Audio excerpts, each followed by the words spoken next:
Hola, buenas tardes, bienvenidos a todos. Buenas tardes, Martín, bienvenido. Hola, buenas tardes. Gracias al licenciado Martín Álvarez, en primer lugar, y los saludamos a todos ustedes quienes se han conectado con nosotros. Realmente para nosotros es una gran alegría en el marco de esta semana de celebraciones en relación al Día del Psicopedagogo y la Psicopedagoga, la psicopedagogía como ámbito disciplinar que sigue creciendo y sigue desarrollándose y ampliándose cada vez más, pudiendo ofrecer respuestas y trabajar en ámbitos tan diversos que hace pocos años atrás hubiesen sido impensables. Les vamos a pedir, por favor, que silencien sus micrófonos para dar lugar a la exposición del licenciado Álvarez, porque se escuchan algunos sonidos de fondo, por favor, y les vamos a pedir que dejen que vayan anotando en alguna libretita o en alguna hoja, en algún blog que tengan a mano, las preguntas, las inquietudes, los comentarios o las reflexiones que vayan surgiendo para poder, luego de la exposición, poder hacer algún intercambio o plantear las inquietudes que se presenten. Incluso cuando más adelante, cuando les demos el ok, si quieren van participando levantando la manito, hay una posibilidad de levantar la manito que nos ofrece Teams, o cuando habilitemos el espacio, ir planteando preguntas o cuestiones en el chat para generar este intercambio. Por el momento, la verdad que para nosotros es una gran alegría, como les decía. Mi nombre es Laura Turner, soy la magíster Laura Turner, soy la decana de la Facultad de Ciencias Psicológicas, y para mí es realmente no solo un gusto y una alegría, sino que un honor que un egresado nuestro esté en otra forma, participando y colaborando en este espacio, y sobre todo el hecho de que un colega sea graduado nuestro en el marco de los 60 años de la universidad es muy lindo y muy significativo, por lo menos para nosotros, así que esto queríamos destacarlo y ponerlo, compartirlo con todos los asistentes. Así que bueno, por mi parte no me voy a extender para poder darle la palabra a Martín. No sé si Silvia estás conectada, si no, bueno, más Sí, adelante. sí, Ah, Silvia, sí, entonces te doy sí. la palabra a ¿Cómo vos, estás? Silvia. No te veía Sí, porque no sé por sí, la disposición, no te buenísimo. veía. Te doy la palabra. Bueno, buenas Gracias. tardes. Gracias a vos, Laura, como siempre, apoyando. Y muchas gracias a Alejandro, que los estoy viendo, egresado de nuestra casa. Muchas gracias por tu generosidad y por compartir tu experiencia, fundamentalmente. Al resto les sigo dando las bienvenidas y una alegría inmensa continuar festejando nuestra semana y, como dice Laura Turner, nuestra decana, en el marco del 60 aniversario de nuestra universidad. Así que egresada de la casa también, con una alegría inmensa. Bueno, les doy la bienvenida, les hago una breve síntesis para empezar a escuchar a Alejandro Álvarez. Él es egresado de nuestra universidad, es licenciado en psicopedagogía, licenciado en educación de la Universidad Católica y licenciado y profesor, docente en la Universidad de Flores, docente en varias materias en esta universidad. Tiene realizado algunas diplomaturas, como en suicidología, perdona, Alejandro, profesor en ciencias naturales, con especialización en formación de formadores, curso de posgrado en neuropsicología del aprendizaje y una maestría en neuropsicología.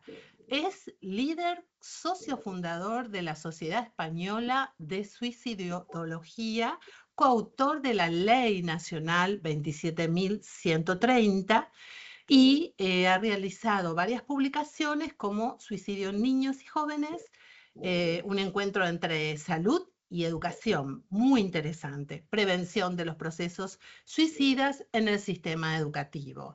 Así que después de esta presentación, te vuelvo a agradecer y empezamos a escucharte, Alejandro.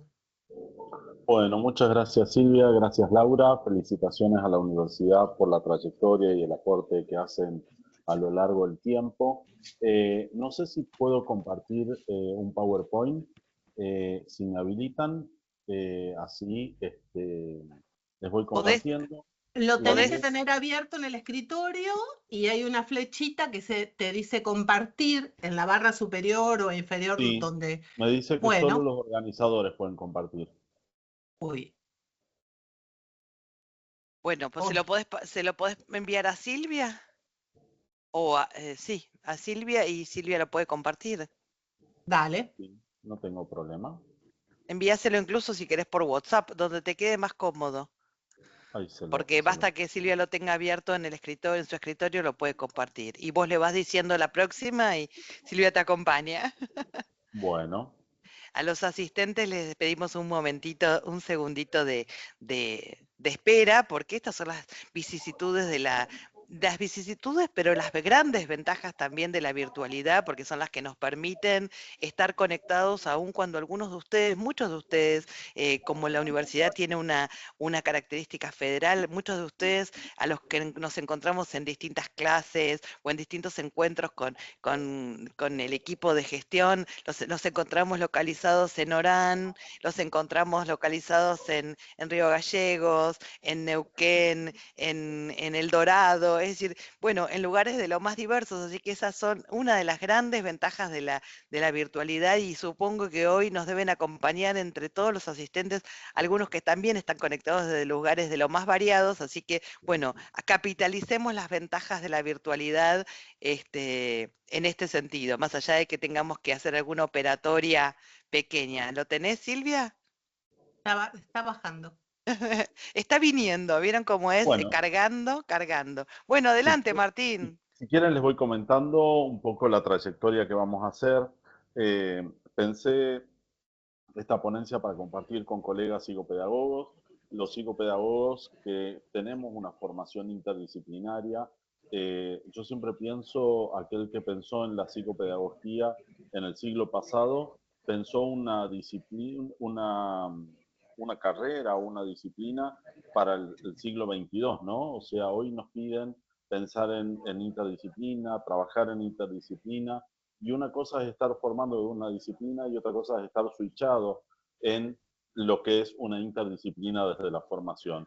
Así que la ventaja de la psicopedagogía es que tenemos esas dos patas en el área de salud y en el área de educación, donde, como decía Laura, fuimos ganando espacios. Uno de los espacios que la psicopedagogía fue ganando es trabajar en alta complejidad.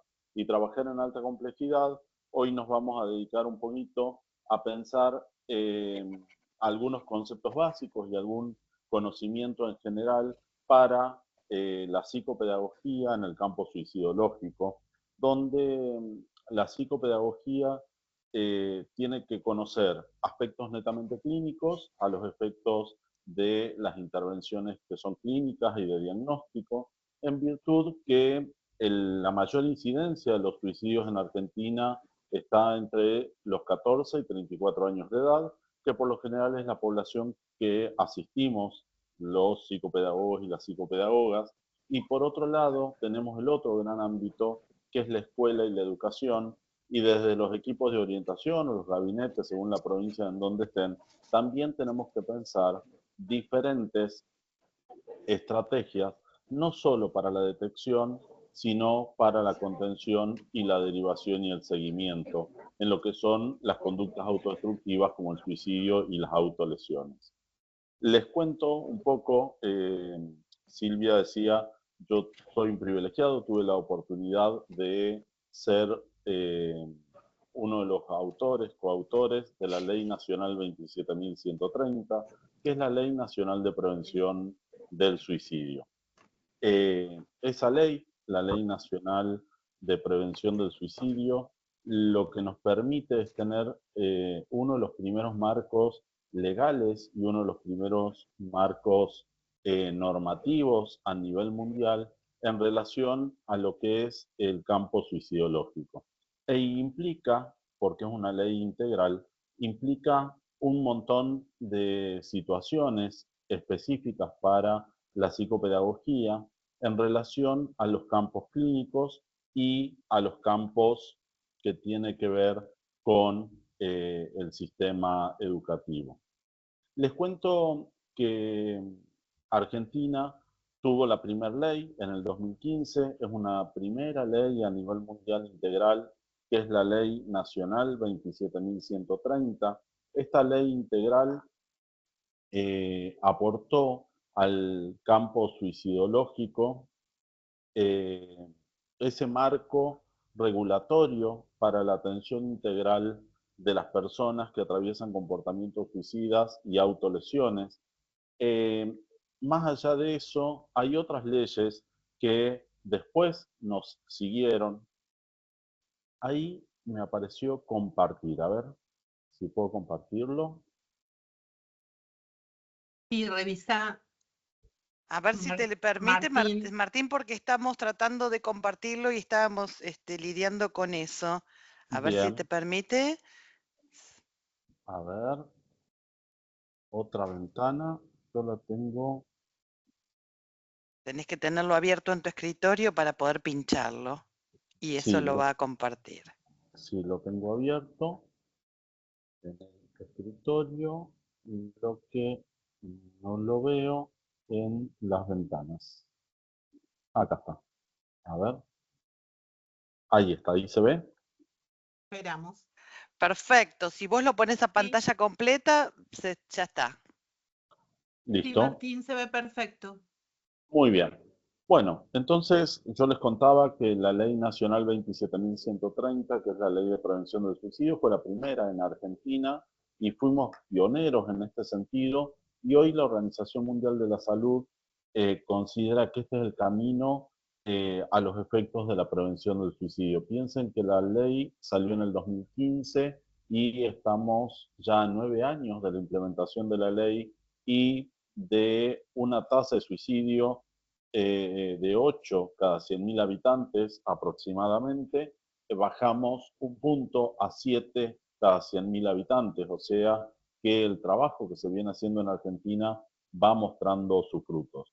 Paraguay y Panamá también tienen sus leyes. Yo tuve la posibilidad de asesorar a ambos estados en la construcción y se fue mejorando. Fíjense que la ley nuestra se llama de prevención del suicidio, la de Paraguay se llama de prevención y atención en personas en riesgo suicida y la de Panamá es un marco jurídico en el abordaje integral de las conductas de riesgo suicida.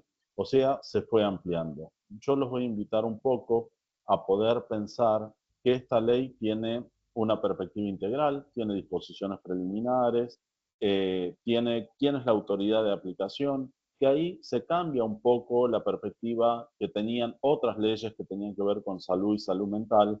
Tiene un capítulo específico de prevención, que es el gran fuerte que hay que poner a los efectos de que las personas no lleguen a tener y completar ese comportamiento suicida y perder la vida por suicidio. También tiene asistencia, capacitación y cobertura, y la vamos a recorrer un poquito. A los efectos de ampliar esta información, también tenemos el Decreto Nacional 603 del 2021. Recuerden poner Decreto 603 del 2021 porque hay una paradoja. Coincidió la reglamentación de la Ley Nacional de Salud Mental con el número de Decreto 603 y coincidió la Ley Nacional de Prevención del Suicidio con el número de Decreto 603 a pesar de ser años diferentes. Vamos a ver que esta ley es importante tenerla en cuenta en el campo psicopedagógico porque declara toda acción que tenga que ver con el suicidio, ya sea epidemiológicamente o la capacitación profesional o la atención de las personas desde una perspectiva biopsicosocial o también la asistencia a familiares de víctimas como de interés nacional. O sea, poner de interés nacional una temática quiere decir que todos los que trabajemos en esto, como también la investigación científica que el campo psicopedagógico puede aportar mucho en este punto, es importante porque nos permitiría también no solo conseguir fondos, sino también poder poner sobre el tapete y hacer valer que tiene interés nacional esta temática. La idea de la ley era bajar y disminuir la incidencia y prevalencia, que por lo que vamos viendo va teniendo sus efectos. Bajar un punto en la tasa es muy importante en este sentido. Esto quiere decir que estamos llegando antes, que hay tratamientos previos, que las personas no llegan a quitarse la vida por suicidio, sino que se interviene previamente. Y la psicopedagogía ahí tiene un papel sumamente importante porque la mayor tasa de suicidio va entre los 14 y 34 años de edad, franja etaria que por lo general en las adolescencias y en las niñeces la psicopedagogía tiene mayor trabajo en el ámbito clínico, pero también tiene mayor trabajo cuando se desarrolla la psicopedagogía en el ámbito educacional. Hace mucho hincapié en lo que es la prevención, la asistencia y la posvención, que la prevención todo el mundo debe conocer que es, la asistencia son los tratamientos o la intervención en las crisis cuando se dan en la vía pública o en otro lugar, y la posvención que la ley la plantea como obligatoria, es la acción posterior a eh, una idea suicida planteada en un ámbito determinado o también ante un suicidio consumado. Y la ley prevé garantizarla. Vamos a ver que los psicopedagogos tenemos que saber que tiene que haber un abordaje coordinado e interdisciplinario e intersectorial, o sea, en primer lugar, nunca trabajar solo. En segundo lugar, tenemos que crear lazos y vínculos con otros profesionales de la salud, como psicología, neurología, psiquiatría, a los efectos de poder lograr un diagnóstico efectivo y un tratamiento donde la psicopedagogía puede contribuir no solo a los diagnósticos con los perfiles neurocognitivos o las intervenciones psicopedagógicas específicas, porque la persona que atraviesa el comportamiento suicida no quiere morirse, solamente tiene un plan de muerte a los efectos de no vivir como está viviendo. Y el psicopedagogo, la psicopedagoga puede trabajar muchísimo en las nuevas construcciones de los nuevos proyectos de vida. También hay que desarrollar servicios de asistencia y este es un campo que yo los invito a los psicopedagogos, psicopedagogas y a los psicólogos a empezar a transitar. Especializarse en esta temática, por más dura que sea, nos da mucha satisfacción saber que personas que por distintas circunstancias de la vida no quisieron seguir viviendo y tenían un plan de una muerte anticipada, no una muerte biológica, logran revertir esta situación y construir nuevos proyectos de vida con la intervención profesional y los trabajos clínicos especializados. Vamos a ver que también la idea es hacer redes de apoyo a los fines de lograr una prevención y una detección temprana. Eh, y ahí los psicopedagogos tenemos mucho que hacer porque las acciones preventivas y las de detección en el ámbito escolar, que es el ámbito privilegiado, donde la escuela tiene una población cautiva hasta los 18 años de nuestros niños y jóvenes y puede hacer detección de lo que son enfermedades y en especial las enfermedades de salud mental. Lo que sí tenemos que tener en cuenta que si vamos a trabajar en esta temática, siempre va a tener que ser en un abordaje interdisciplinario, de acuerdo a lo que plantea la Ley Nacional de Salud Mental y su decreto reglamentario 603 del 2013.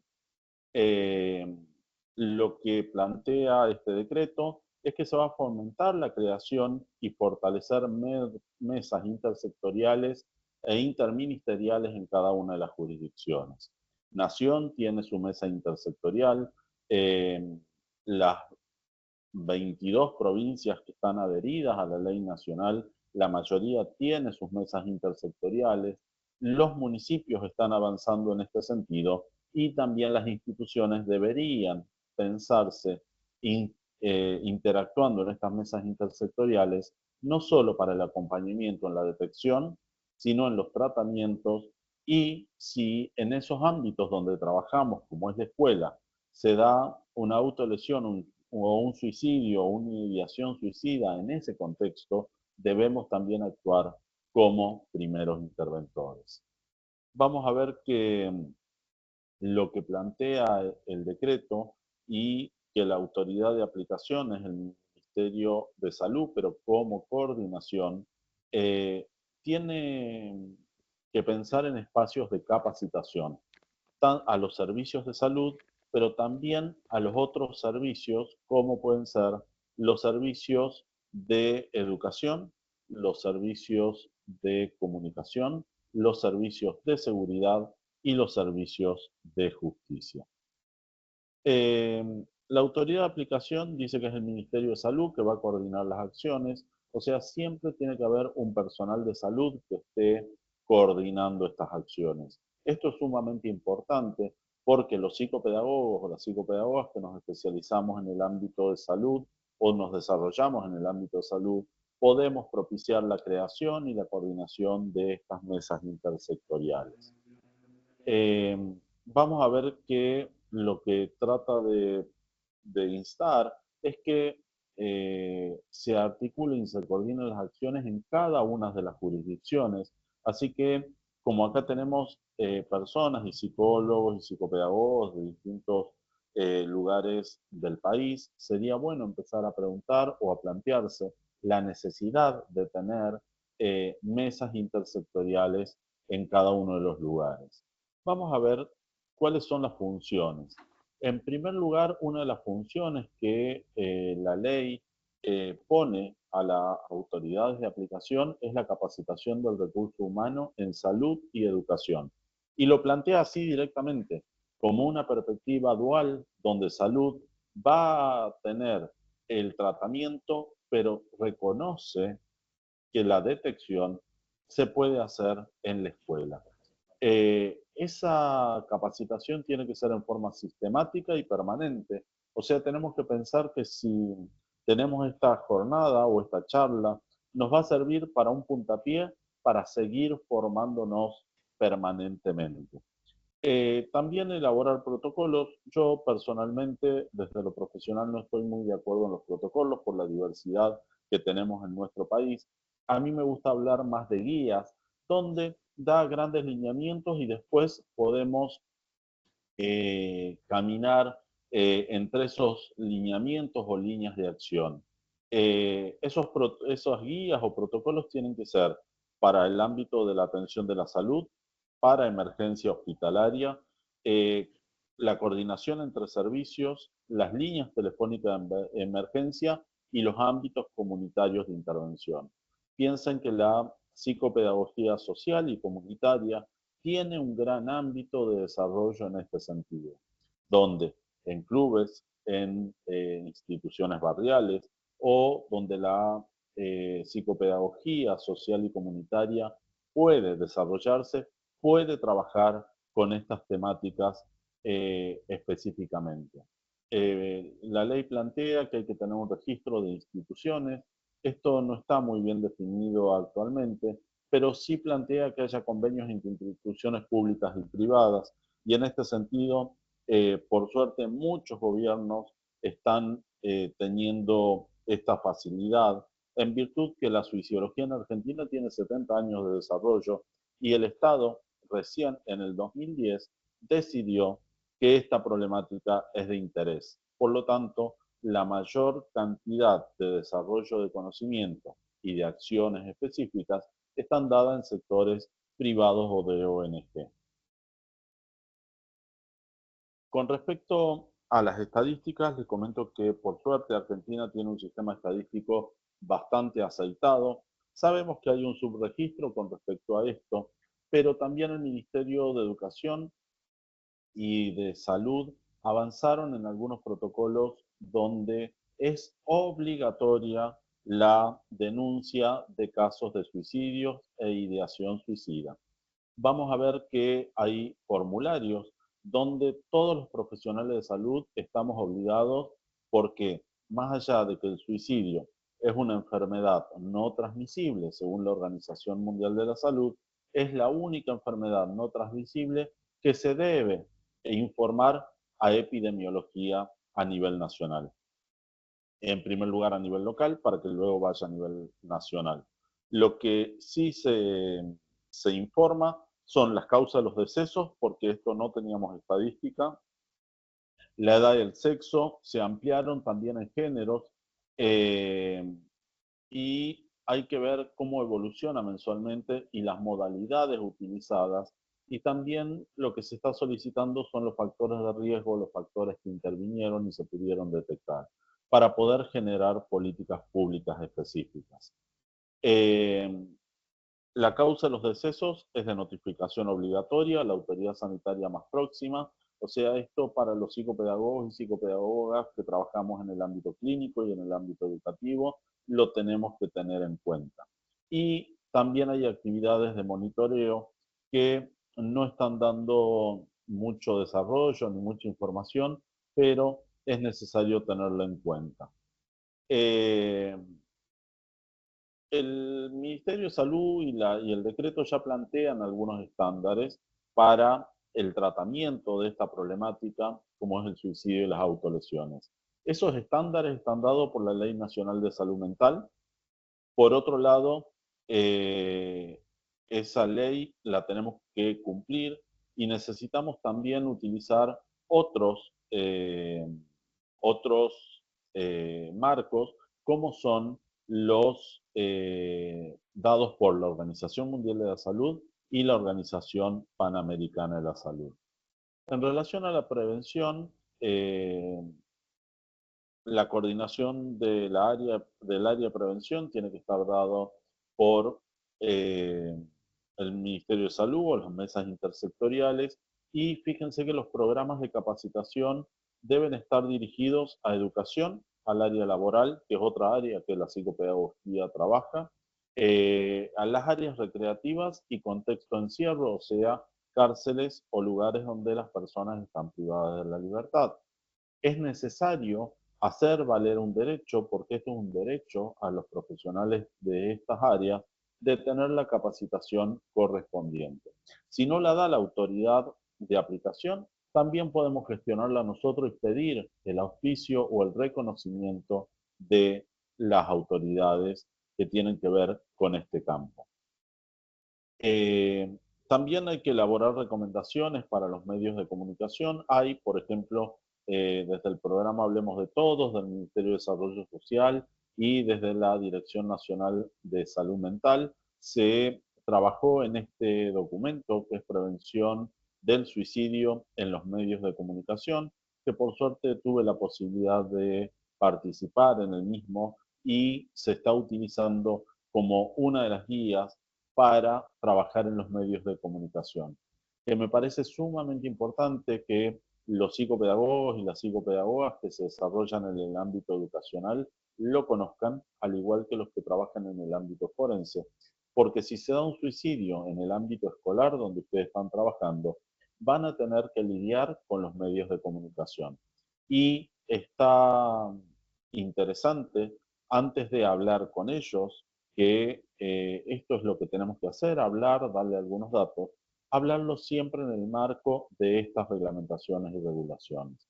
No dar a conocer los métodos, no dar a conocer los nombres de la persona que fue víctima ni de la familia, no dar a conocer los detalles del suceso, solamente dar a conocer que hubo un hecho de ideación suicida o intento de suicidio y que se está trabajando en la problemática particularmente. Los planes de capacitación, fíjense que para los ámbitos de educación, laboral, recreativo, contexto de encierro, como así también en las áreas del ministerio que integran la mesa intersectorial, esto también hay que ir viendo cómo las mesas intersectoriales van organizándose en cada uno de los lugares, y pone énfasis en la población en general, pero con foco en adolescencias y juventudes. O sea que todas las personas, ya sean profesionales o no, que trabajen en adolescencias y juventudes, un campo muy rico de la psicopedagogía y su desarrollo, deben formarse en esta temática. En relación a la asistencia, esto fue el cambio de paradigma. Esto me parece sumamente importante que ustedes lo tengan en cuenta porque la ley prevé que la atención a la persona eh, que tiene ideación suicida y autolesiones, va a decir después el decreto, tiene derecho a ser atendida en el marco de políticas públicas. No es un servicio, no es el servicio de salud mental, sino que es un derecho de la persona. Tiene que priorizar la asistencia a niños, niñas y adolescentes. Piensen que en Argentina nosotros tenemos suicidios registrados desde los 5 años de edad en adelante por todas las franjas etarias de la vida humana. Si hay un niño, niña o adolescente, eh, es necesario tener en cuenta que sea atendido en las políticas públicas. Piensen que algunos marcos teóricos bastante antiguos plantean que los niños o niñas no pueden suicidarse. También hay que empezar a tener en cuenta que los marcos teóricos tienen que estar atravesados previamente por marcos éticos y por marcos legales que van actualizando conocimientos a los efectos de no vulnerar los derechos de los niños, niñas y adolescentes. Eh, Otra de las cosas que tenemos que tener en cuenta es que la atención del paciente con intento de suicidio tiene que ser en un equipo interdisciplinario. Esto no quiere decir todos juntos en un lugar determinado. El equipo interdisciplinario tiene que ver con la interacción entre profesionales. También plantea que esta asistencia no queda eh, solo al paciente o a la persona que está atravesando el comportamiento suicida, sino que también la asistencia es obligatoria a los miembros de la familia y también a la comunidad donde pertenece.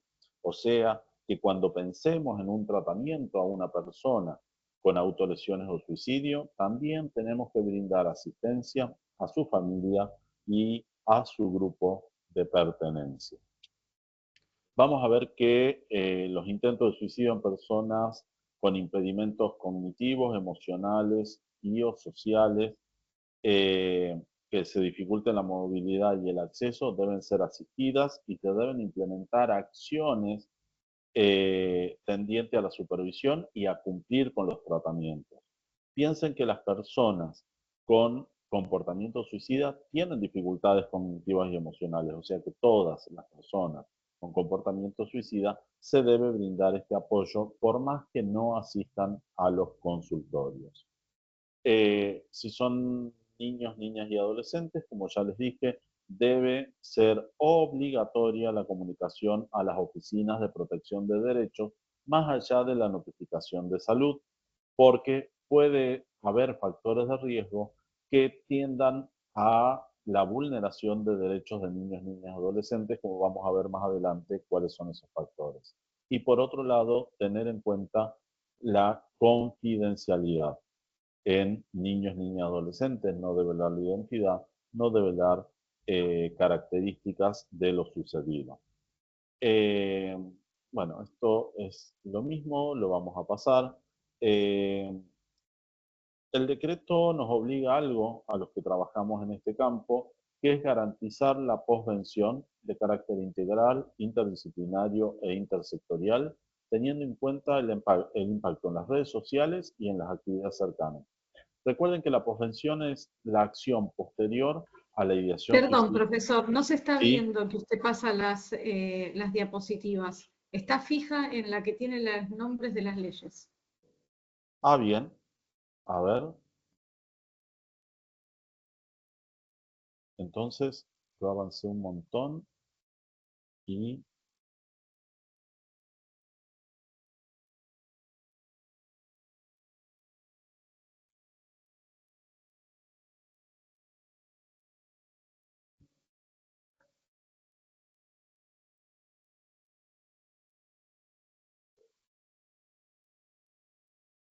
compartir. Ahí, ¿cuál están viendo? Decreto Bien, 603. bien, el decreto 603. A ver, díganme si ahora pasa A ver, ¿pasa? ¿No No, pasó? ahora sí. Sí, sí, ahora pasó. ¿Sí? Ahí, Sí. bueno. Entonces, ahí estoy.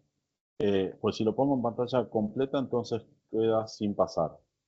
Bueno, la idea es que la posvención se haga obligatoriamente, es la intervención a los efectos que no quede instalado que el suicidio es una forma no saludable de resolver los problemas, y ya van a ver por qué les digo esto, porque el suicidio es una forma no saludable de resolución y de enfrentamiento de los problemas, y tenemos que desandar este camino en las personas para poder ayudarlas a que no se instale en la comunidad esta situación.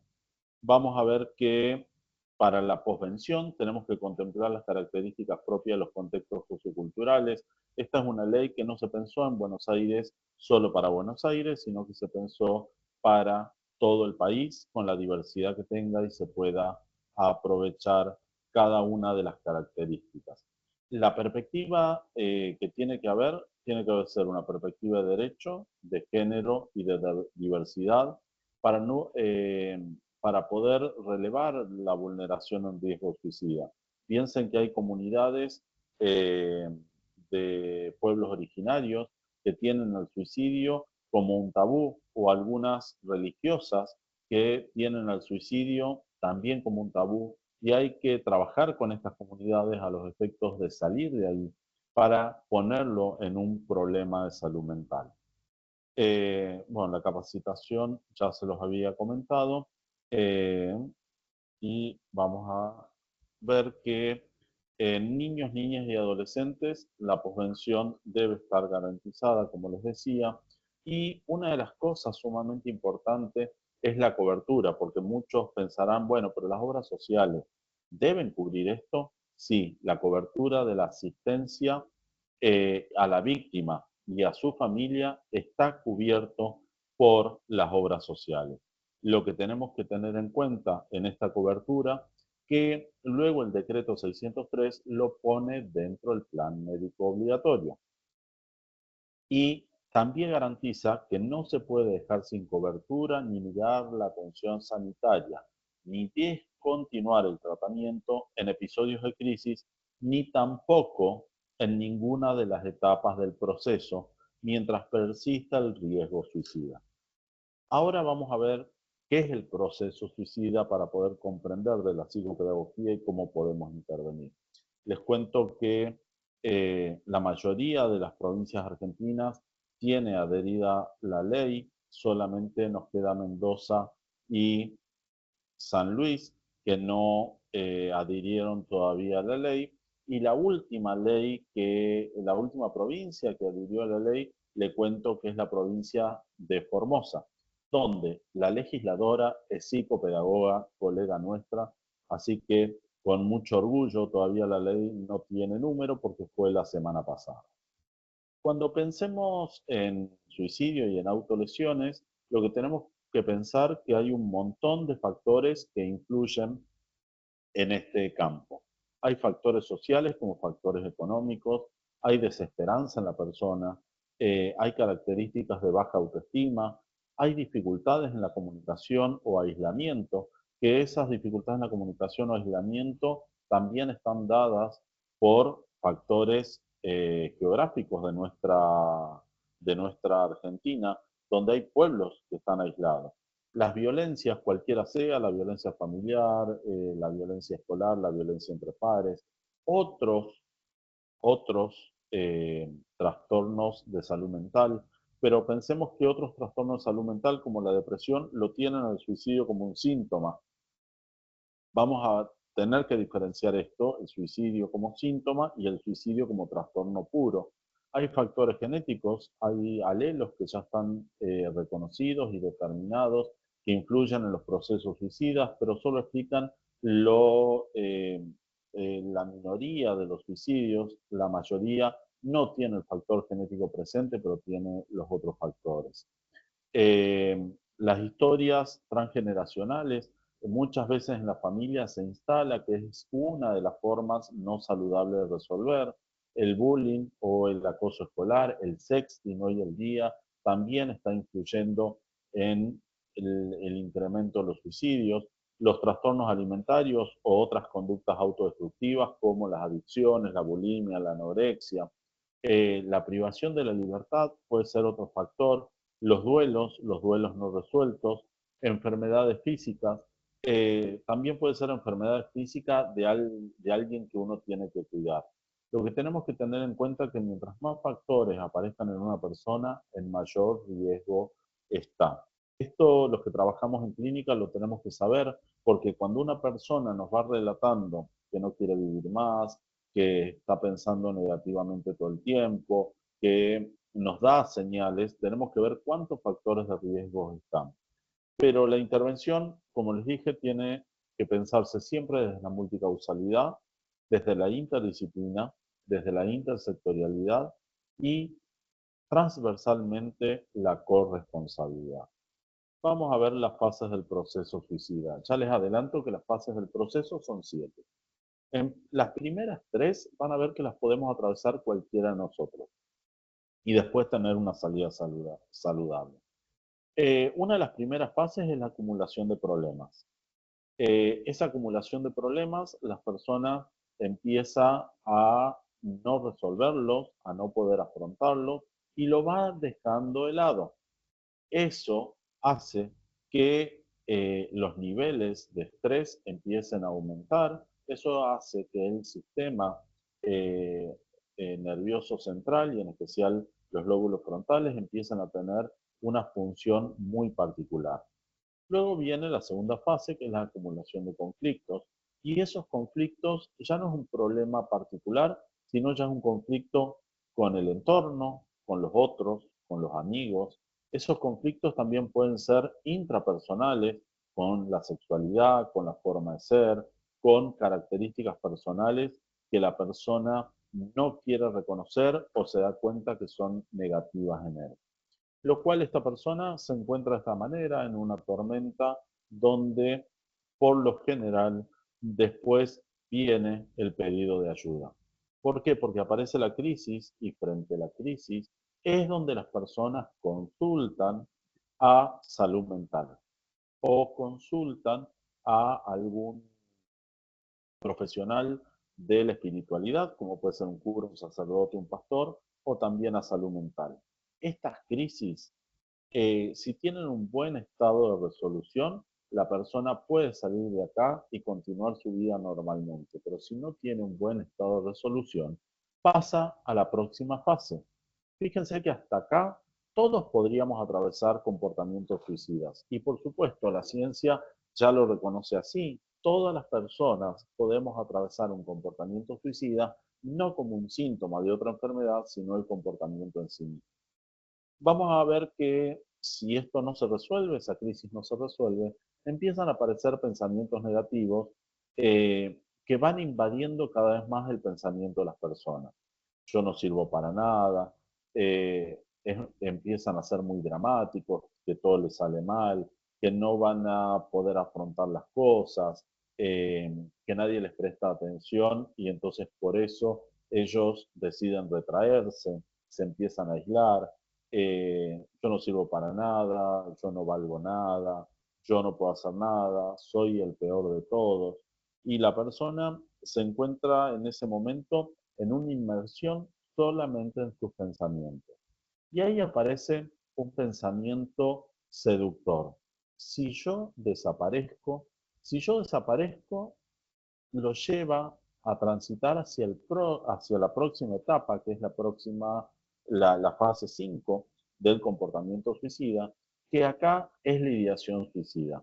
Lo otro eran pensamientos. De pensamientos a ideación hay muchas diferencias.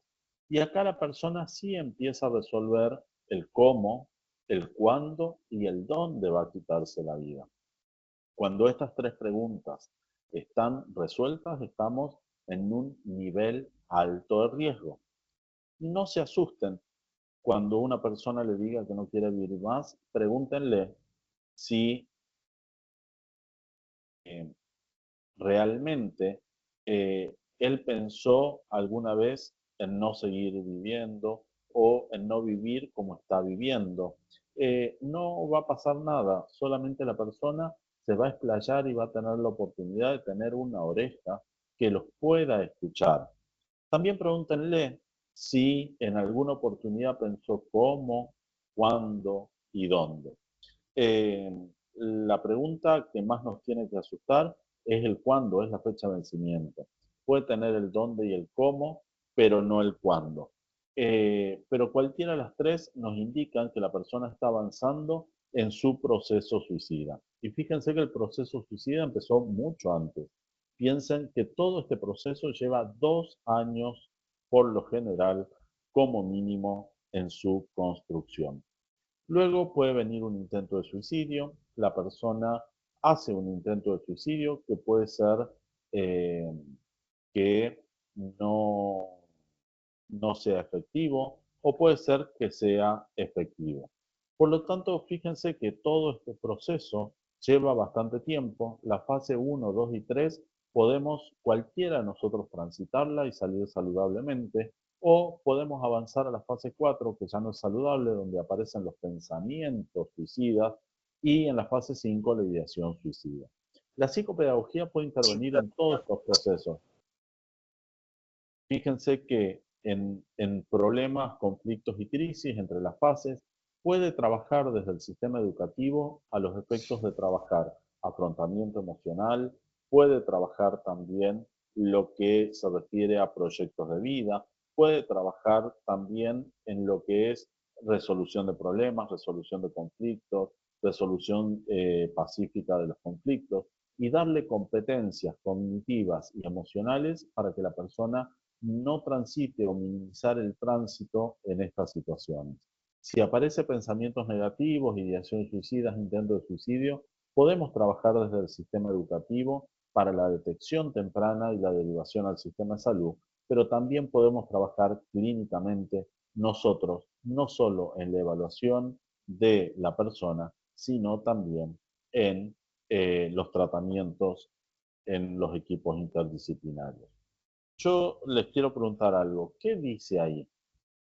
¿Alguien me puede decir qué dice ahí? Vida. Dice vida.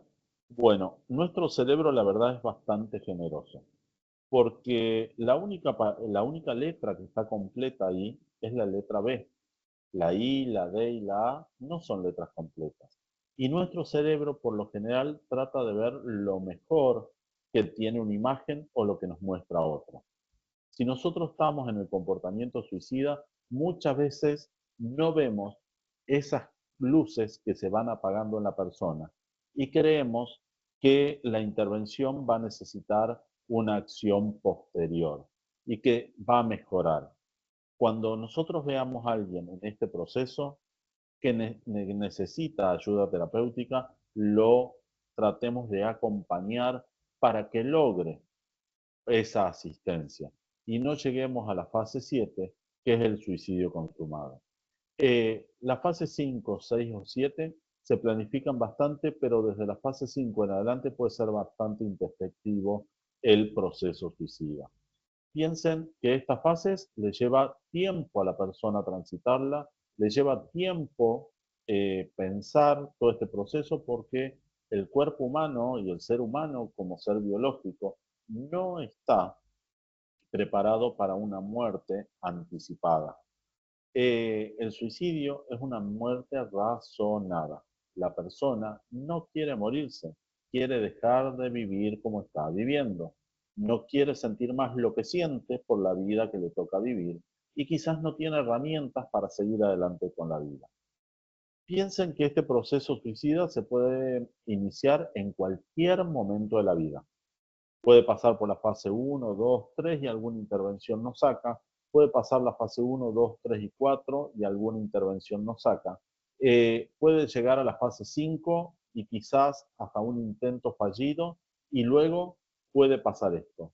Encapsula el proceso suicida. El encapsulamiento del proceso suicida quiere decir que se guarda el proceso hasta donde llegó la persona en ese momento. Lo que va a hacer que muchos procesos suicidas parezcan después que se abren rápidamente.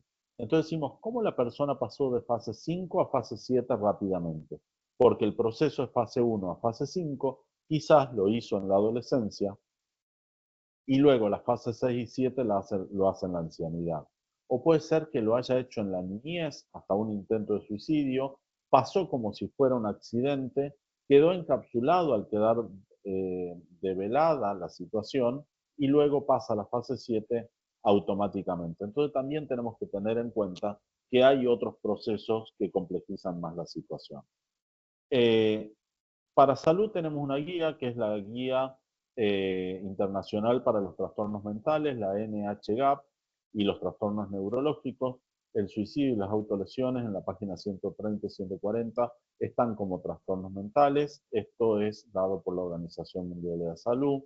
Dentro de los trastornos mentales, la Organización Mundial de la Salud pone al suicidio y en el 2014 el Manual Diagnóstico Internacional DSM ya ubica el suicidio como un trastorno específico y lo diferencia de las autolesiones no suicidas como otro trastorno. Ambos están en los capítulos que necesitan más estudio, pero ya están codificados.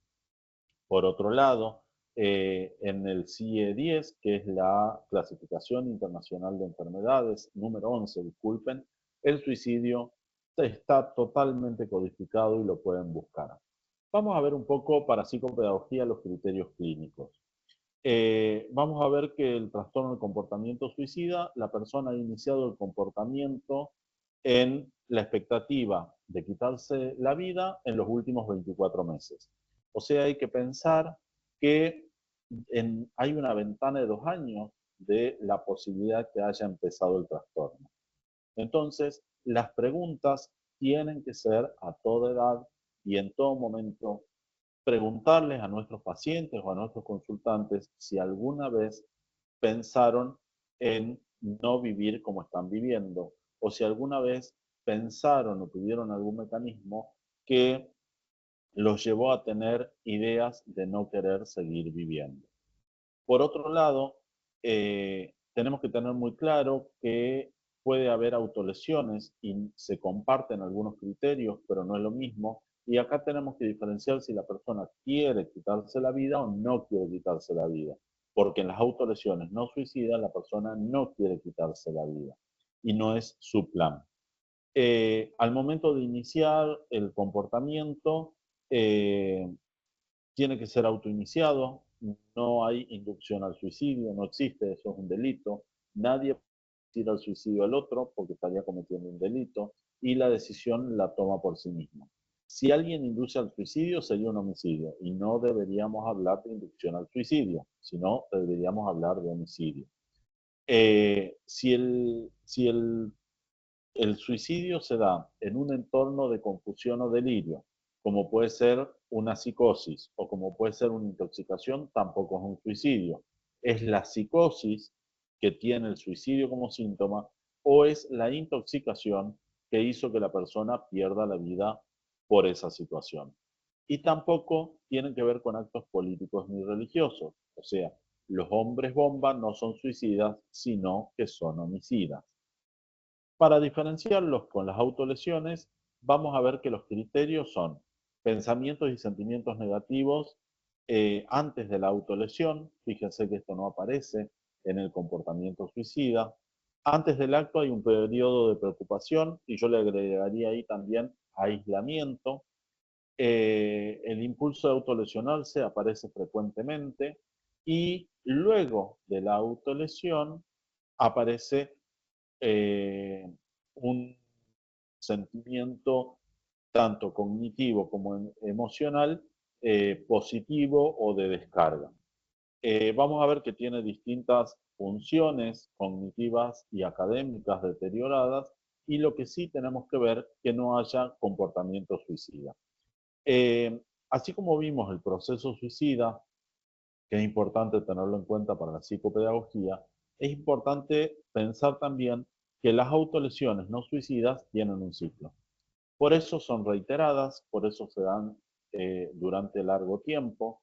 Vamos a ver que hay una tensión física o emocional, producida por algo que la persona la hace doler psíquicamente. Ese dolor psíquico hace que la persona haga una despersonalización, pero no una despersonalización psicótica, sino que la mente pueda correrse del cuerpo un poco, y Dora Santos Bernal lo define así, para poder autolesionarse. Si no, piensen ustedes si ustedes se podrían autolesionar, o pensar la intención de autolesionarse nos da cierto asco, cierta repulsión frente a esto. Entonces el cerebro tiene estos mecanismos a los efectos de poder lograr la autolesión.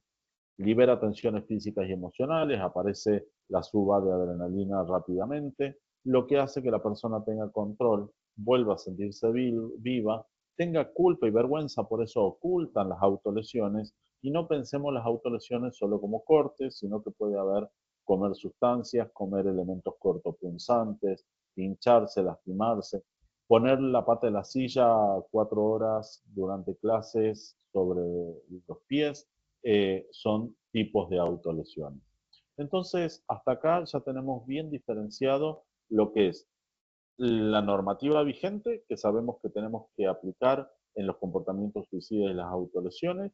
Sabemos que la psicopedagogía es un campo tanto desde la psicopedagogía social y forense, desde la psicopedagogía social, desde la psicopedagogía clínica puede intervenir. Y ahora vamos a ver algo para pensar en la intervención psicopedagógica desde otro de nuestros ámbitos, que es el sistema educativo. Yo no concibo la psicopedagogía sin estas dos patas, ¿no? La pata clínica y la pata pedagógica. Bien, para esto vamos a tener algunos parámetros. Cuando intervenimos en estos campos en la escuela, no tenemos que dejar de hacer lo que hace la escuela, que es el desarrollo curricular. Lo que tenemos que pensar es cómo modificamos nuestras prácticas para no alterar el desarrollo curricular. No es dar una charla, no es dar un taller, no es solamente sensibilizar el 10 de septiembre, Día Nacional de la Prevención del Suicidio. Tenemos que pensar en que esto tiene que ser un desarrollo de competencias cognitivas y emocionales de todos nuestros alumnos a los efectos de prevenir y detectar el comportamiento suicida o las autolesiones no suicidas. Para eso tenemos los marcos de la psicología prosocial o la prosocialidad. Pueden buscar un montón de libros, yo acá les traje el de Roche Olivar, pero pueden buscar cualquier otro libro. Van a ver que la prosocialidad lo que hace referencia es a generar competencias en las personas que beneficien a toda la sociedad. O sea, ahí hay que desarrollar empatía, hay que desarrollar reconocimiento del prójimo, hay que desarrollar autovaloración, hay que desarrollar eh, solidaridad y demás. Y estos son contenidos que se tienen que desarrollar en la escuela. Y no se tienen que desarrollar en una materia en particular, sino en todas las materias. O sea, la profesora de matemática puede dar un ejercicio a los efectos que se tenga que resolver en equipos o en grupos, y que la resolución de un equipo contribuya a que otro equipo tenga resultados para seguir avanzando. Entonces, la solidaridad no se da con un taller de solidaridad o de espiritualidad. La solidaridad se puede trabajar desde matemáticas, de sociales, de naturales. Lo que hay que cambiar es la forma que tenemos de enseñar, sin perder la especificidad del contenido. Por otro lugar, vamos a ver que la prosocialidad se van a generar capacidades y competencias centradas en el beneficio de los demás, sin esperar nada a cambio. O sea, no es una competencia de yo hago algo por algo, sino yo hago algo para el bien de todos, en el que en todos yo estoy también inmerso. Vamos a ver que lo que motiva principalmente es la empatía y la preocupación por el bien común. Y solo modificando las consignas o solo modificando algunas intervenciones podemos lograr esto. Desde la pedagogía prosocial también vamos a ver que son estrategias en el proceso educativo. No es un proceso educativo específico, sino son estrategias en el proceso educativo. A los efectos de promover el desarrollo de competencias emocionales y cognitivas que beneficien a otros y a la comunidad. Piensen que la escuela tiene mucho foco en desarrollar competencias cognitivas. Ahora, si le agregamos un poquito más el plus de pensar con las consignas qué estrategias emocionales estamos desarrollando, podríamos mejorar muchísimo competencias emocionales sin perder de vista la especificidad del currículum y la escuela.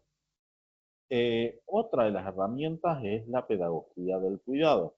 Los lineamientos de la pedagogía del cuidado que acá les traigo yo en el 2022, las orientaciones para los cuidados en las escuelas ante situaciones relativas al suicidio. Es un documento muy lindo que se trabajó en conjunto con varios psicólogos, psicopedagogos y pedagogos desde el Ministerio de Educación de la Nación.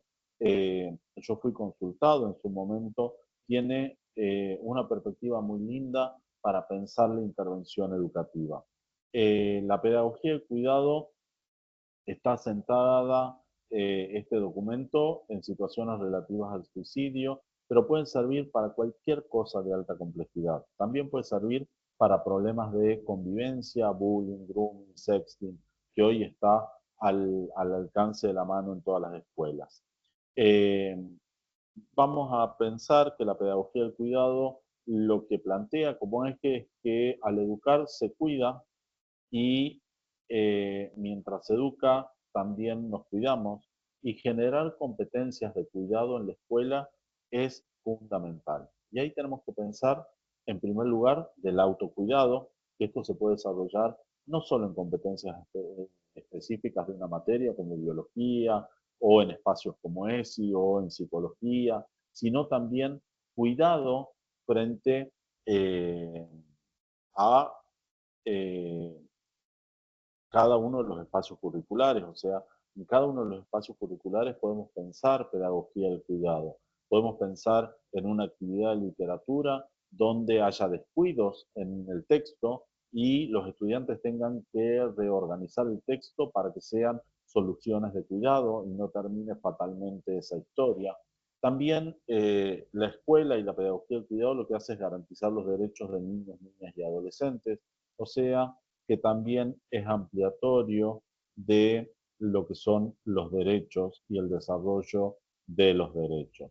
Vamos a ver que otra de las cosas que trae la pedagogía del cuidado es que tenemos que empezar a pensar acuerdos, ¿no?, en la institución a los efectos de observar, escuchar, acompañar, comunicar, y que los equipos de orientación escolar o los equipos técnicos jurisdiccionales puedan generar acciones en conjunto con equipos de salud. Esto no quiere decir que vayamos afuera y pidamos a alguien de afuera que venga a la escuela. Esto tiene que ser un trabajo conjunto donde no quede enclavado en un día, no quede enclavado en un hecho particular, sino que el desarrollo curricular esté acompañado por otros profesionales que enriquezcan ese desarrollo curricular completo de formación integral de la persona. Eh, También trabajar para que no se vulneren los derechos o para que la persona pueda reconocer sus derechos y ejercerlos y pedir que se cumplan sus derechos es parte de la pedagogía del cuidado. Eh, la pedagogía del cuidado tiene que pensar en acuerdos institucionales y ahí tiene herramientas muy claras, los ejes transversales, los contenidos transversales. Tiene que estar plasmado el desarrollo de las competencias emocionales en las planificaciones diarias, en las planificaciones áulicas, en el proyecto educativo institucional, y no como mera declaración, sino como contenidos específicos a desarrollar. Para esto vamos a ir a la herramienta que tiene el docente para la prevención, que son los contenidos. Eh, Alguno me va a plantear y me va a decir, pero Martín, me estás trayendo un modelo de 1990, que son los contenidos en la Reforma, donde clasificaba los contenidos en conceptuales, procedimentales y actitudinales, y algunos contenidos transversales que atravesaban todo el quehacer escolar. yo frente a esto siempre les digo, pero si Piaget, si Vygotsky y si otras líneas teóricas dentro de la pedagogía son mucho más viejas que el 92. Lo que, más allá de la decisión institucional que tome la escuela con respecto a cómo va a plasmar los contenidos en las planificaciones, esta estructura que nos plantea César Coll y Juan Ignacio Pozo en relación a los contenidos, a cómo los ve, cómo los desarrolla y demás, lo que nos permite es repensar las actividades. Vamos a pensar un contenido conceptual, como puede ser la empatía, pero yo la empatía no lo puedo desarrollar en el otro empatía si no lo paso a un procedimiento. ¿Por qué? Porque la empatía es un procedimiento. Yo tengo que aprender a querer al otro. Yo tengo que aprender a entender al otro. Si yo quiero resolver en forma pacífica las dificultades, son procedimientos. Entonces, pensar en el contenido conceptual y que el docente a partir de ahí piense cómo lo va a enseñar para que el procedimiento se desarrolle, porque no es solo una mera enunciación de un concepto, y cómo lo sostengo en el tiempo para que quede incorporado en la persona como procedimientos adquiridos. Y en la carrera nuestra vemos cómo las memorias de lo procedimental o de lo procedural tiene características bastante particulares y no son solo enunciativas. Los contenidos actitudinales también, cuáles son los que van a atravesar, qué competencias actitudinales necesito desarrollar. Y más allá de que si lo plasmamos así o no en la planificación anual, lo que tenemos que pensar es que esto nos ayuda a los docentes y a los que trabajamos en las escuelas a pensar la acción concreta diaria. Yo los insto a que lean este libro, más allá de las vicisitudes políticas o el marco sociocultural que tuvo este libro, tener en cuenta la teoría puntual en sí. Y después, otra de las cosas que tenemos son los contenidos transversales o ejes transversales que tienen que ser acuerdos institucionales y permear toda la institución. Y ahí, yo tomo una perspectiva que mi provincia, que es la provincia de Jujuy, tomó, que siempre el eje de transversal por excelencia es la calidad de vida.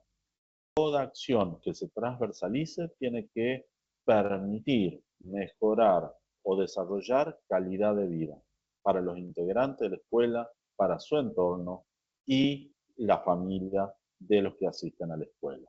Entonces, a partir de ahí podemos pensar en situaciones de género para mejorar la calidad de vida.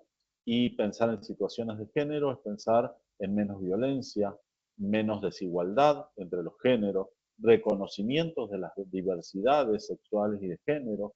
Entonces, esto también va a disminuir los factores de riesgo que tienen las autolesiones y el suicidio. Trabajar en el autocuidado, trabajar en una educación sexual integral, trabajar en el desarrollo de proyecto de vida o instar a los alumnos que desarrollen su proyecto de vida, hace que nosotros cumplamos desde el campo psicopedagógico estos dos ámbitos. En la escuela tengamos herramientas específicas para el abordaje y la orientación de los docentes, pero también tengamos herramientas en el ámbito clínico o en el ámbito laboral o en el ámbito comunitario o en el ámbito forense para el abordaje de las problemáticas del suicidio. Si alguien quiere información obtener en Suicidología Argentina, que son las redes sociales del programa de prevención, atención y posvención del suicidio que coordino, pueden encontrarme allí y los que quieran el material a disposición para ustedes. Creo que estamos en horario, ¿no? Bueno, ahora Sí, Martín, abran, excelente. pueden preguntar, pueden hacer comentarios, pueden abrir el micrófono, estoy a disposición. Excelente clase, masterclass. Mis felicitaciones, Martín. Has atravesado muchos ejes temáticos que hacen a nuestra formación y pusiste las alertas en varios ejes a recuperar para empezar a trabajar. Yo lo que siento que es transversal a todas las áreas de incumbencias de nuestra profesión. Así que, bueno, doy paso, felicitaciones, aplausos para Martín. Verdaderamente ha sido una clase muy enriquecedora, porque la temática genera ciertas expectativas y por lo menos en lo personal me ubicó en la perspectiva, ¿no? que Sí, tenemos que tener. Silvia, y ahí yo tomo esto que vos decís, ¿no? Parece que atraviesa todos los quehaceres de la Sí, psicopedagogía, sí, sí. pero también hay que pensar que este proceso de armar un proyecto de muerte es de aprendizaje, o sea, así Tal como se cual, aprende a tal cual. vivir, se aprende a morir en el proceso suicida. Sí, Y ese aprender es nuestro, o sea, ahí también tenemos que empezar a sí, sí, valorar sí, sí, nuestro sí. campo. Ahí alguien pregunta, Excelente la ¿el forma de suicidio? ubicarlo. Sí, Ahí, léete las preguntas porque yo sí, no puedo acceder. dale, no te preocupes. Dice Flor María, nos dice, ¿el suicidio es una enfermedad? Sí, sí. Desde el 2015, el suicidio está catalogado como una enfermedad de salud mental. Lo que tenemos que tener en cuenta, vieron que yo les di varias fases. Si yo hablo de proceso suicida, estoy hablando de un trastorno de salud mental. Ese trastorno lo único que describe son signos y síntomas. La enfermedad del suicidio es cuando ya está la fase 6, 5, 6 y 7, o sea, cuando el cómo, el dónde y el cuándo está determinado, cuando hace un intento de suicidio o se consuma el suicidio. Piensen que cuando hablamos de trastorno, no es sinónimo de enfermedad, es la descripción de los signos y síntomas que tiene una persona. La Organización Mundial de la Salud ya lo pone en el CIE 11 al suicidio, al intento de suicidio, al suicidio consumado como una enfermedad. Está dentro del manual de clasificaciones de enfermedades internacionales.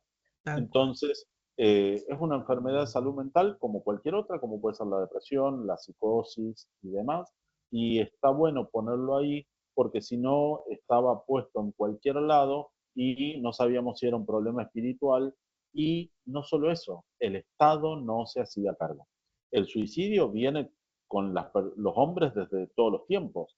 Piensen que hasta en América, esto también tenemos que tenerlo en cuenta, porque nosotros hemos leído los autores clásicos, Durkheim, por ejemplo, Sí, ¿no? sí, sí, Pero sí. Durkheim no era americano. Y nuestros pueblos americanos, antes de Durkheim, ya habían definido el suicidio y tenían a Ipstab, los mayas, la diosa del suicidio. Que les cuento que ya tenían una Interesantísimo. percepción de salud. ¿Por qué? Porque decía que esta diosa del suicidio, que es una mujer, eh, mitad cadáver y mitad mujer conservada, donde tiene un pecho al aire, y decía que las personas que se suicidaban, Ipstab las ayudaba a ir al otro mundo. Y si no eran aceptados, los traía de vuelta, pero quedaban perturbados. Ah, O sea, mirá. fíjense que si nosotros hubiéramos seguido esa línea que tiene 500 años antes de Cristo, hoy no estaríamos discutiendo si el suicidio es enfermedad o no, o todo el tiempo que perdimos de ponerlo en el área social y no en el área de salud mental. Tal cual. Bien, tengo, Ludmila levantó la mano. Ludmila, abrí el micrófono y Sí, vamos. desmuteate. Hola, buenas tardes. Adelante, adelante. Primero Participen. agradecer qué importante tener esos espacios de formación en este tema, transversal a nuestra disciplina, pero a todos, ¿no? Digo, todos deberíamos saber de este tema y, como bien mencionabas, que no sea que una vez al año nos acordemos de hablar de Tal suicidio, cual. sino que lo tengamos presente para la prevención. Me surge una duda en cuanto a cuando hay alguna enfermedad física y la persona ya no quiere estar sufriendo el dolor físico y desea morir. Y digo, ¿dónde está el límite entre lo que sería por ahí una muerte digna y un suicidio. Y si hay algo a nivel legal a lo que podamos apelar para acompañar la muerte de esa persona y que no implique un suicidio, ¿no? Con todo lo que conlleva un suicidio. Digo, si hay algún resguardo acá en Argentina para que una persona que está, no sé, por decirlo así, postrada o que tiene una enfermedad irreversible, pueda acceder a una muerte digna sin que eso sea un suicidio. Muy buena Bien. pregunta. Mira, Ludmila, en primer lugar, lo que tenemos que diferenciar es que el suicidio está atravesado por una situación que tiene que ver con un deterioro en la salud mental. La persona que decide totalmente sana desde la salud mental de que no quiere vivir porque no tolera la enfermedad que tiene, no sería un suicidio porque no lo va a hacer ella misma. Es una muerte asistida, ¿no? La eutanasia es una muerte asistida. Es la autorización del otro para que me desconecte, para que me dé una droga, para inducirme a que mis signos vitales desaparezcan. En Argentina la eutanasia no está permitida. Yo creo que es una de las discusiones que se merece la sociedad, se merece la comunidad científica y nos merecemos todos, ¿no? Porque yo también trabajo hace 23 años con personas que todo el tiempo quieren quitarse la vida o se autolesionan. Pero tengo claro que también la última decisión la tiene la persona, ¿no? Entonces, también uno tiene que respetar eso. Lo que sí tengo que tener claro, que yo tengo que hacer todo lo posible para ayudarlo porque está atravesando un problema de salud mental. Entonces, su decisión está como sesgada por deterioros cognitivos y emocionales. Te cuento más, en el perfil cognitivo de una persona con comportamiento suicida, tiene dificultades en las funciones ejecutivas, tiene dificultades en la toma de decisión, tiene dificultades en la planificación y tiene dificultades en la teoría de la mente, en reconocer las emociones en el otro y reconocer sus propias emociones. Entonces, tiene un perfil cognitivo de deterioro, entonces ahí yo tengo que hacer todo lo posible para que esa persona vuelva a un estado mental saludable y después puede tomar las decisiones que corresponde. Y en ese estado mental también puede tomar las decisiones. O sea, yo sé que, por suerte, yo no he perdido ningún paciente por suicidio, ni mi equipo, pero, y nosotros nos dedicamos a la clínica, pero sabemos que la última decisión es del paciente. O sea, que nosotros podemos hacer lo mejor posible, pero la decisión la tiene el paciente al último. Perfecto. Sí, sí, sí. Bien. También quieren acceder al material. Se lo paso a Silvia o me Sí, sí, escriben sí. a Suicidología Argentina y me dicen el material de Kennedy, el material de Kennedy, el material de Kennedy y se los mando por privado. Perfecto. Martín, me estás dando autorización para compartirlo. Yo lo tengo también. Pero está bien que compartas tu espacio de consulta porque varias psicopedagogas observé que te siguen por el tema de forense también. Sí, Vos fuiste mi profesor en el posgrado. así es. En el posgrado de psicopedagogía Después forense fuiste alumno mío. y después alumno, con el Santelo, sí, sí, sí. El Santelo. Son espacios que debemos formarnos para todo, pero qué bueno las estrategias que compartiste para ir pensando, yo me quedé pensando en cómo atraviesa el espacio escolar también, a los equipos en las escuelas, hasta dónde debo intervenir en tal situación, hasta dónde no. No, es desconocer. Y lo más importante que también sucedió ayer por la tarde es la importancia y la relevancia que tiene trabajar en equipo En e equipo. interdisciplinariamente, porque es un tema complejo que aborda varias profesiones para trabajar con una mirada holística integral. Sí, yo lo que pasa es que nosotros los psicopedagogos ya somos interdisciplinarios, Tal cual, pero nos por cuesta mucho menos naturaleza. por naturaleza, pero nos cuesta mucho por ahí integrar a otras profesiones y que otras profesiones nos integren, por un montón de cosas, ¿no? Sí, O sí, sea, sí, porque sí, todavía se sigue pensando que la sí, psicopedagogía es solo para los niños y las escuelas, que la sí, sí, sí. psicopedagogía está en desarrollo cuando ya está desarrollada. Derribar o esos mitos, pero derribar, los tenemos que derribar nosotros haciendo, mostrándonos y participando. sí, y mostrando las incumbencias que nos dio el Tal ministerio, o cual, sea, tal cual, más allá de tal eso, cual, las incumbencias que nos dio el ministerio. tal Y cual. trabajar en esto, la psicopedagogía tiene un montón, y acá lo que ustedes tienen que saber es que a partir de ahora, ustedes saben más que el resto de las personas, por lo tanto se convirtieron en un recurso. O sea, todos los que participaron acá son un recurso más. Y ahora Sí, saben que si no cumplen la ley, es un delito. tal cual, tal cual. Y me pareció muy pertinente el espacio de potenciar el espacio comunitario también. Bueno, que es Porque no está muy bien abordado desde la formación también, y yo ya me estoy anotando algunas cuestiones. Desde ayer que vengo registrando, al principio trabajamos el primer día con la inteligencia artificial, por ejemplo, y psicopedagogía, temas impensables. Ahí se nos unió Laura. Le estaba dando las gracias intercalando las reflexiones que iban saliendo. Me queda mucho para pensar, para reformular también, y muy completa la charla, muy integradora.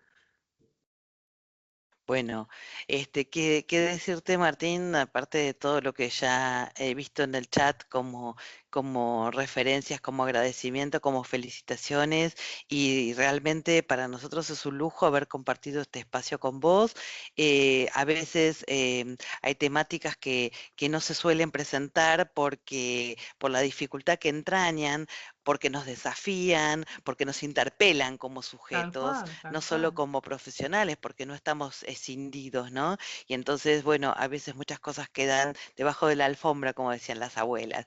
Entonces, realmente darle visibilidad y prestarle voz a una temática tan urgente, tan acuciante y tan dolorosa, me parece que es de suma relevancia. Cuando Silvia me comentó esta posibilidad, me pareció excelente y bueno, no tengo más que palabras de agradecimiento para tu generosidad de haber dispensado del tiempo, del espacio, del esfuerzo para brindarnos a nosotros, a nosotras como profesionales y a todos los que están conectados en este momento. Así que, bueno, Súper será un placer. enriquecedora.